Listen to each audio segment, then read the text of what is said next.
본문 1절로 8절을 보면은 그 하나님의 징벌을 받게 될 그 예루살렘 성읍에 대한 그 예고죠, 예언입니다. 1절을 보면 선지자의 그 선포가 나오는데 참 좀 애절해요, 보면은. 그래서 베냐민 자손들아 예루살렘에서 피하라. 이때 베냐민 지파가 주로 이제 예루살렘 주변에 살았기 때문에 베냐민 자손들아 예루살렘에서 피하라 이런 말인데, 실제적으로는 그냥 그 유다야, 남쪽 유다야, 그렇게 남왕구가 뭐 피하라 이렇게 해도 상관이 없습니다. 재앙과 큰 파멸이 북방에서 온다. 이때 북방은 이제 우리가 바벨론을 의미합니다. 적들이 공격함으로 드고아에서 나팔을 불고, 드고아는 우리가 이제 성경에서 자주 보거든요. 그래서 예루살렘 성읍이 있고 바로 밑에 한 10km쯤 떨어지면 이제 베들레헴이 있고, 베들레헴에서 조금만 더 내려오면 이제 드고아라고 하고 성이 있는데, 그래서 드고아에서 나팔을 불고 베닥게렘에서 깃발을 들라. 여러분 그 고대 사회를 보세요. 막 나팔, 그 다음에 깃발. 우리 여기 봉화산이 있잖아요. 그 봉화불 피우는 거잖아요. 야, 이 적군이 온다 그러면 불을 쫙 피우면은 또 다른 산에서 보고, 야, 이게 석관동에, 신내동에 적군이 오는가 보다, 준비하자. 일종의 똑같은 겁니다. 그래서 나팔, 깃발, 뭐 봉화불, 이것은 적의 침입을 알리는 도구와 같은 거거든요. 그런데 2절을 보면은 본래 예루살렘과 시온은 어떤 자였는가? 하나님의 사랑을 받는 딸이었어요. 2절에 보면은 그래서 아름답고 우아한 시온의 딸.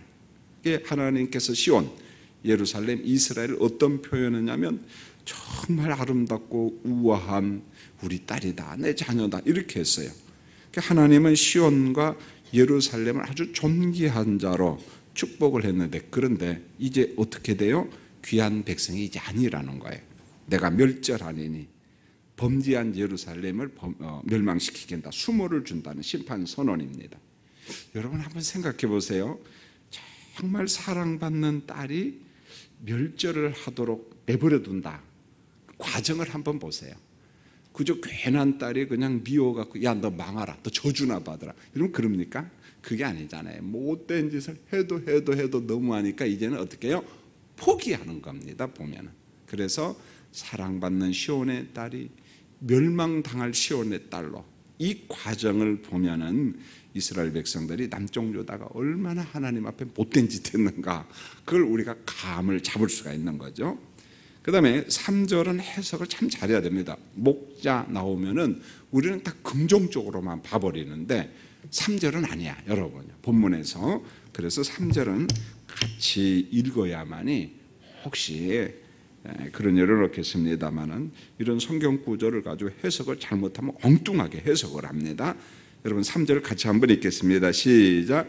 목자들이 그 양떼를 몰고 와서 주위에 자기 장막을 치고 각기 그 처에서 먹이르다. 우리가 목자 하면은 무조건 하나님은 선한 목자시니 뭐 긍정적으로 해석하는데, 여러분 여기에서 목자는 그런 긍정의 목자가 아니라는 거예요. 북방에서 침략하는 적군을 목자라고 이야기한 겁니다. 그런데 그 목자는 어떤 목자 개념이냐면, 목자들을, 양떼를 막 많이 몰고 와서 예루살렘이라고 하는 초장, 다시 말하면 남쪽 유다라고 하는 초장에 풀을 먹게 하듯이 적군들이 예루살렘을 점령한다. 이걸 비유적으로 이야기한 겁니다. 그러니까 이 목자가 몰고 오는 양들은 몇 마리가 아니고 헤아릴 수 없는 말. 그러니까 북방에서 와가지고 그냥 예루살렘과 남쪽 유다를 싹 없애버린다는 거예요. 쓸어버린다는 그런 개념으로서 목자입니다. 그래서 4절에 보면 그들은 이렇게 나오는데 3절에 목자들인데 북방에서 오는 적군들이라는 거예요. 여러분 우리가 고대 전쟁사를 보면 전쟁에 규범이 있어요. 이때는 전쟁을 하고 침략을 하고 이때는 공격을 한다. 그런 나름대로 룰이 있는데, 그래서 고대 전쟁 중에 막 태양이 막 내리쬐는 직사광선을 바라는 시간은 거의 전투를 잘 안 한답니다. 그 시간은 피차 힘드니까.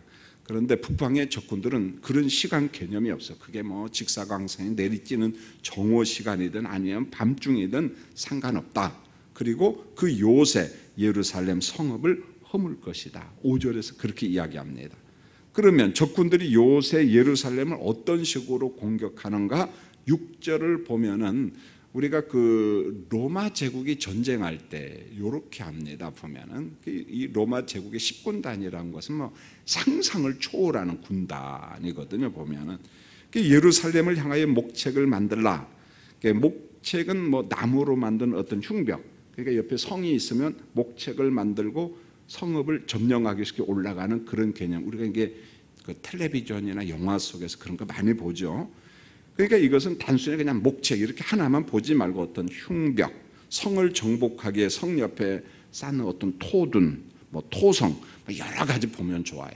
그래서 우리 성도님들이 그 유럽 쪽에 이제 로마 유적지가 많으니까 그 로마 유적지를 가서 보면은 이스라엘에도 성지 답사를 하다 보면 이런 게 나와요. 보면은 그래서 견고한 성령을 점령할 때 옆에다가 흙으로 막 그 쌓는 겁니다. 그래서 이렇게 올라가는 거죠. 그래서 성읍을 갖다가 점령해 버리는. 그래서 이스라엘 예루살렘을 점령하는 방법까지 그것까지 지금 예고가 돼 있는 거죠. 자, 그러면 예루살렘과 남쪽 유다가 어느 정도 탈선했기에 아름다운 시온의 딸이 멸망을 받으라고 이렇게 저주 선언을 했을까? 어느 정도나 탈선했기에 바벨론의 침략을 허락했느냐는 거죠. 하나님의 허락, 허용이죠. 보면은 6절을 보면은 벌받을 성이라 그 중에는 오직 포악한 것만 있다는 거죠. 그 다음에 7절에 보면 샘이 물을 솟구쳐 내듯이 악을 드러내고 그 다음에 폭력과 탈취가 아주 만연했어요. 그래서 폭력으로 인한 질병이 생기고 그 다음에 살상이 계속되고 있는 형편. 그러니까 폭력과 탈취가 들린다는 말이에요. 이 말은 이런 거죠. 아유, 나 좀 살려주세요. 이런 거예요. 아유, 나 좀 살려주세요. 참 못 살겠습니다. 유다 안에서 이와 같은 소리가 들린다는 예언자의 고발입니다. 정리를 하면은 예루살렘과 유다는 폭력 사회고 거짓 사회고 도둑질이 만연한 사회라는 거죠. 이게 정상적인 사회가 아니라는 거죠. 정상적인 국가 공동체가 아니다. 그래서 아름다운 시온의 딸 하나님의 사랑을 너무 많이 받았는데 하나님께서 야, 너 망해라 그냥. 그 정도로 됐다는 거예요. 그 정도로 심각하다는 거죠. 오늘 그 말씀을 하고 있는 거예요. 8절에 보면 예언자의 호소가 나오는데 예루살렘아 훈계를 들으라 잘못을 회개하라 돌아오라 그렇지 않으면 하나님께서 예루살렘을 싫어하고 주민이 없는 황폐한 땅으로 심판할 것이다. 그렇게 지금 예고를 하고 있는 거예요. 여러분 우리가 이런 말씀을 접할 때마다 한 가지 조심해야 될 게 있는데 지나치게 과거의 소설로 들으면 안 돼. 오늘 이 시대 나를 봐야 된다는 거죠. 물론 이제 극단적으로 적용하면 또 문제가 있습니다. 그래서 우리 한국의 이단들도 이 북방을 전부 다 북한으로 해석했어요. 옛날에 무슨 말인지 아시겠죠? 그렇게 또 극단적으로 해석하는 건 또 잘못이고 그러나 이 적정선의 균형과 조화, 긴장감 그래서 우리나라를 한번 점검하는 우리나라에 뭔가 문제가 뭐냐 그러면서 하나님 앞에 기도하고 하나님 긍휼을 좀 베풀어 주세요. 이렇게 간청을 해야 된다는 거죠. 그 다음에 본문 9절로 15절은 하나님의 징벌을 받은 예루살렘과 유다 백성들에 대한 예고죠. 앞에는 받을 것에 대해서 후자는 받는 것에 대해서 그렇게 그림을 그려놓고 있어요. 자, 9절을 보면은 우리 성도님들 그 이삭 죽을 때 그 시골에서 그 그림을 한번 생각해 보면서 읽어 보면은요 어떤 식으로 이 남쪽이 바벨론의 포로가 될 것인가 그것을 지금 말씀하고 있는데 여러분 9절 한번 읽을까요? 시작. 만군의 여호와께서 이와 같이 말씀하시되 포도를 따듯이 그들이 이스라엘의 남은 자를 말갛게 주으리라. 너는 포도 따는 자처럼 내 손을 광주리에 자주자주 놀리라 하시나니. 여러분 농부가 포도를 따듯이 그 다음에 이제 포도를 따다 보면은 뭐 곡식을 추수하다 보면 떨어지는 이삭이 있잖아요. 그런데 그 이삭을 말갈게 줍는다라는 말은 남김이 없이 다 주어버린다는 거예요. 깨끗하게 다 줍는다는 거예요. 이게 이스라엘 문화 속에서 이게 허용이 안 되거든요. 이삭을 남겨둬야. 이삭은 나그네와 고아와 과부의 몫인데 그걸 깨끗이 주워가 버리면 안 되거든요. 보면. 그럼 이 말이 무슨 말이냐? 하나의 비유고 상징인데 예루살렘과 유다 땅에 있는 백성들이 다 포로로 다 잡아간다는 것입니다. 남겨놓지 않고 싹 잡아가리라. 참 무서운 말씀입니다. 자, 타락한 예루살렘과 유다의 영적인 상태. 조금 전에 이야기했잖아요. 아름다운 시온의 딸이 멸망하도록 놔둔다. 그러면은 영적으로 뭐가 문제나는 거죠. 10절에 보니까 예언자가 하나님의 말씀을 전달해도 누구도 듣지 않아요. 누구도 듣지 않는다. 오히려 한다는 말이 하나님의 말씀을 자신들에게 욕하는 것으로 들었다 그랬어요. 하나님이 예언자들을 통해서 말하는데 그 하나님의 말씀으로 받는 게 아니라 하나님이 자기한테 욕한대. 아니 하나님이 뭐 할 게 없다고 욕하고 저주하고 그러겠습니까? 멀쩡한 사람들한테. 그러니까 자신들의 죄를 지적하고 회개를 촉구하면은 아 이거 우리한테 살 길을 제시하는구나. 감사합니다. 이렇게 받아들여야 되는데 아니 세상에 하나님의 말씀을 욕설로 받아들이니 이건 이제 끝장난 거 아니겠습니까? 보면은. 그래서 오늘 성경은 그렇게 말해요. 그들의 귀가 할례받지 못함으로 듣지 못한다. 이렇게 말했어요. 그들의 귀가 거듭나지 못했다는 거예요. 할례받지 못했다는 거예요. 새롭게 되지 못했다는 거예요. 그러니까 하나님의 말씀을 감사하게 받고 아 이게 우리 살 길이다 이렇게 받아들였는데 하나님이 지금 우리를 욕한다. 이제 뭐 더 이상 할 말이 없는 거예요. 보면은 이제는 선민이 아니라 이스라엘 남쪽 유다가 어느 정도로 탈선했느냐, 우상 숭배하는 이방인과 저주받을 이방인과 똑같다는 말입니다. 자 이제 적용해 보세요. 성경을 읽고 설교를 듣고 깨달음이 없다면, 있다면이 아니라 없다면은 마음에 할례받지 못한 사람, 신앙이 양심이 화인 맞은 사람, 저주받은 사람이라는 말이에요. 사랑하는 성도님들, 하나님의 말씀을 받는데 그걸 욕설로 받아들이는 끝장난 것 아닙니까? 여러분 어떡합니까? 오늘 새벽에 설교를 들을 때 야, 저 김 목사가 말씀을 빗대어서 나 우리를 지금 욕하네. 그 정도 되면 이미 그 양심과 그 마음이 갈 때까지 간 사람이에요. 보면은요. 하나님의 말씀을 들을 때 순수하게 성령 안에서 받아들이고, 물론 이제 못된 목사도 있어요. 보면은요. 제가 목회자지만은 어떻게 하면 이 본문을 가지고 표적 설교하고 누구 한 사람 누구 들으라 하면서 임명철 장로님을 봤는데 사실 여기 정금환 집사 들으라는 말이거든. 근데 사람 영적 존재니까 알까요 모를까요? 알아 여러분요. 모르는 거 그 목사가 혼자 모르는 거예요. 멍청한 목사죠. 보면은요.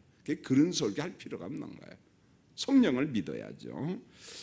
자, 그 다음에 이제 11절을 보면 하나님의 징벌 예고인데 아이들과 청년들과 남편과 아내와 나이든 사람과 늙은 사람 모두를 보라고 포로로 잡혀갈 것을 예고합니다. 그 남녀노소 구분이 없어요. 보면은요. 아이고 그냥 나는 나이가 많으니까 봐주겠지. 에이, 나는 임산부니까 봐주겠지. 여러분 전쟁에 그런 게 있나요? 그런 거 없습니다. 여러분요. 12절을 보세요. 약속의 땅에 사는 주민들이 집과 전답과 가족들이 타인의 것이 될 것이다. 내 것 아니야 이제는요. 다 남의 것이 될 것이다. 13절 타락한 예루살렘과 유다의 영적 그림을 한 번 더 설명한데 작은 자부터 큰 자까지 선지자들과 제사장들 모두가 타락했어요. 탐욕과 거짓 예언, 거짓 설교 이게 막 홍수를 이룹니다. 이 강단에서 막 그냥 거짓 설교를 하는 게 교인들 듣기 좋으라는 소리만 하는 거죠. 우리 저와 같은 참 목회자의 함정이 그건 것 같아요. 설교를 하는데 교인들이 듣기 싫은 건 잘 안 하거든요. 저도 물론 마찬가지입니다. 죄를 지적하고 막 교인들을 책망해야 되는데 그런 설교를 사실 해야 되는데 교인들이요, 우리 한국 교인들이 참 재밌어요. 여기만 교회냐? 그런 거 듣기 싫다고 어디요? 옆으로 이동합니다. 오늘 새벽에 나오신 성도님들 감사합니다. 여러분 신실한 사람들인데 그만큼 교인들도 이 진리를 안 들으려고 그래요. 진리를 안 들으려고 하죠. 이게 참 위험하다는 거예요. 14절, 평강이 없는데 평강하다고 거짓 예언을 하는 거예요. 15절 보세요. 가증한 일을 하고도 조금 더 양심의 가책이 없습니다. 이제는요. 예루살렘과 유다에 임할 것은 딱 한 가지밖에 없어요. 뭐냐? 하나님의 심판. 이거밖에 없다는 겁니다. 자, 결론을 짓습니다. 죄를 짓고 즉각 회개하는 것은 그 살 길이거든요. 아, 이건 회개해야겠다. 그건 산 사람이야. 그런데 회개는커녕 하나님이 나를 욕해. 그러면 이제 같다는 거예요, 보면은. 그러나 우리가 죄를 범하면은 양심이 부디어집니다. 그것은 목회자도 마찬가지고 교회도 마찬가지고 여러분도 마찬가지고 국가도 마찬가지입니다. 요즘에 국가를 위해서 기도를 참 많이 하는 것 같아요. 온통 그 하나님 대한민국을 좀 긍휼히 여겨주세요. 그런 기도를 많이 합니다. 근데 요즘에 대한민국이 사상사가 어디로 흘러가는가 이제 감을 조금 잡는 것 같아요. 전에는 단편만 봐서 단편만 보고 이놈들 그랬는데 이제 이건 아니구나 그러면서 전 세계 사상의 흐름이 제 머리에 감이 잡히는 것 같아요. 그래서 프랑스 대혁명 그 다음에 뭐 이런 흐름이 그렇구나. 유럽을 공격하고 드디어 대한민국을 공격하구나.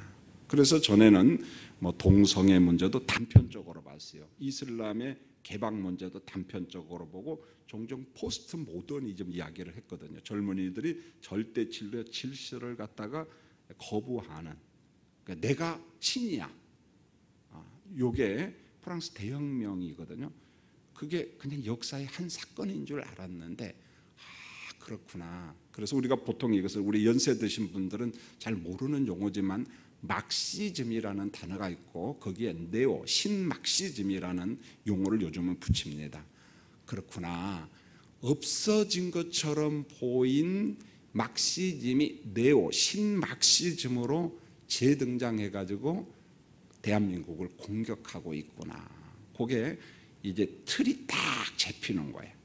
전에는 단편적으로 그냥 포스트 모더니즘, 동성애, 그 다음에 이슬람의 개방 문제, 그 다음에 젊은이들을 의식을 확 무디어지게 만드는 거거든요. 젊은이. 그러니까 진리가 뭐고 질서가 뭐고 옳은 것이 뭔가를 갖다가 무너뜨리는 겁니다. 사상전이라고 이야기합니다.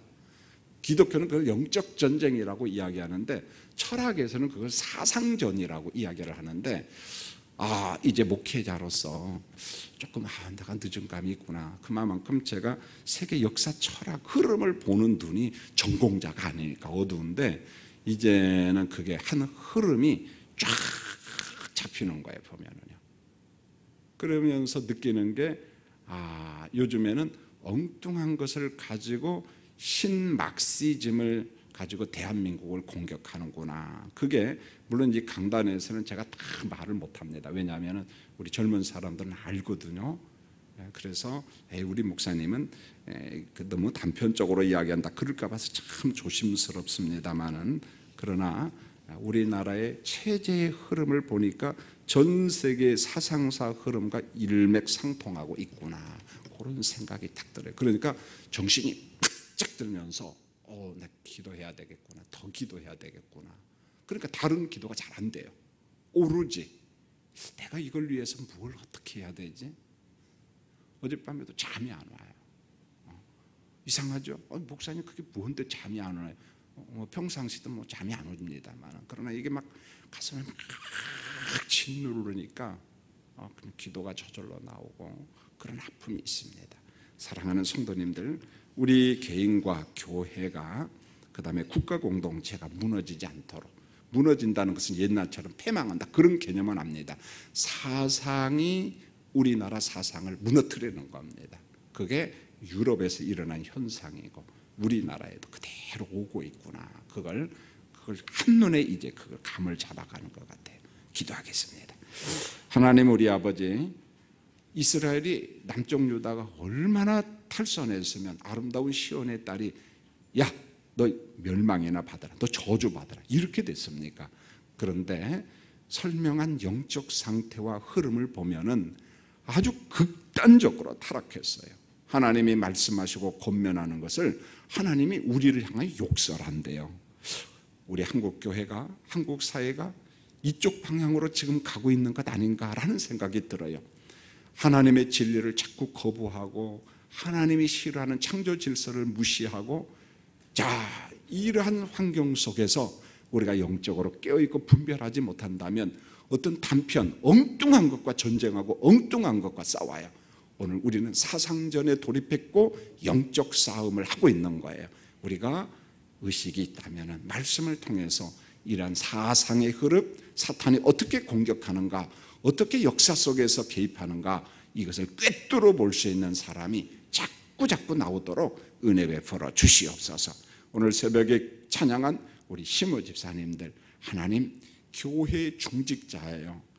시모 집사님들에게 성령으로 충만케 하시고 세상에 혼합되지 않게 하시고 하나님의 말씀으로 무장하는 십자가의 군사들이 되도록 도와주시옵소서. 예수님의 이름으로 기도합니다. 아멘. 지금은 우리 주 예수 그리스도의 은혜와 아버지 하나님의 무한하신 사랑과 성령님의 위로 교통 충만케 하심이 오늘도 주님 앞에 나와 예배드린 모든 성도님들 위해 이제로부터 영원히 함께 하시길 간절히 축원하옵나이다. 아멘. 두 가지만 위해서 기도하죠.